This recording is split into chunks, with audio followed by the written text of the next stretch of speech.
summarize, the metaverse is the next evolution of the internet, and not to say, be too kind of cliche, but the metaverse will change our lives, and it will change how we behave, how we interact, how we shop online, how we socially engage, almost every aspect of how we interact as a society right now. So the implications are quite powerful at this point, and it's important for us to understand in the context of the evolution of the internet that we're essentially back in 1993, when we were all kind of saying www dot what?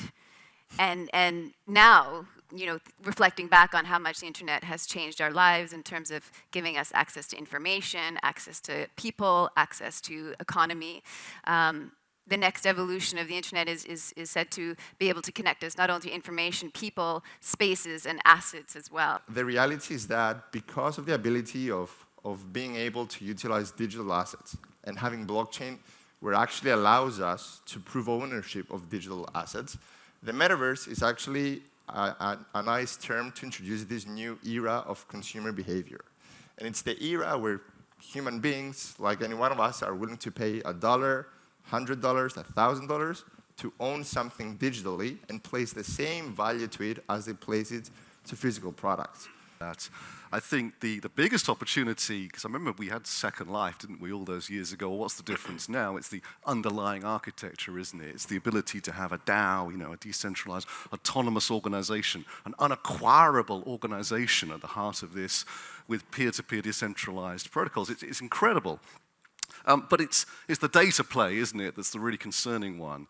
And if you think about Alexa and Siri and so on, they've been harvesting natural language for years to be able to make a reasonable robot in your home. But we haven't yet really done that for human-to-human interaction.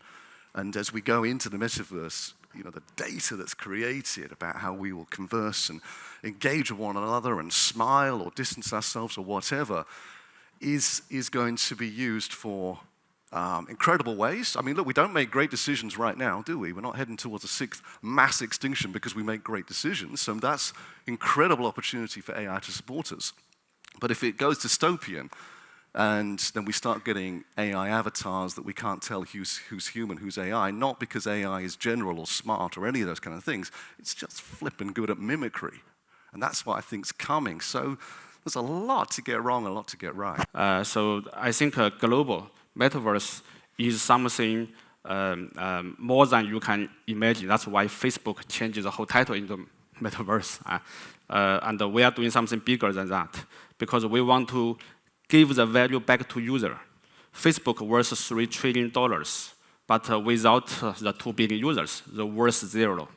Okay, without the 2 billion users, they keep interacting with each other. They create their own content, attract other users. Facebook worth zero. But Facebook refused to give 90% or more of its share, of its value to people. That's a problem of traditional Web 2 technology. Web 3, we want the user who contributed to earn the money. So if you want to know metaverse, you ask for 2 applications now. One is called StepM. The other application called AXIE, A-X-I-E. Okay, so I tell you, metaverse time impact historically the largest wealth shift from the top to down to ordinary people. If you don't pay attention to this, so you may miss this huge opportunity. We're also seeing all these brands now doing everything that they can to spark the attention of the Gen Zs, because Gen Zs are already 40% of the global consumer population. They're growing rapidly, and every minute from now on that the brands are not factoring in the fact that these Gen Zs are more prone to buy things digitally versus physically.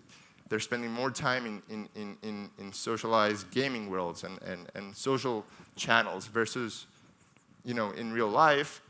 The moment they're not doing anything to capture that, every other minute that a new baby is being born is probably losing market share for them, because this new generation is exposed to brands that are already talking to them. So by the age that they have the purchasing power, if they don't know, you know, Louis Vuitton or Bulgari or Nike because they haven't actually crossed paths with them in all their social channel journeys that they were building for the past years, then they're not going to have the confidence or the desire to purchase their products as they continue to grow.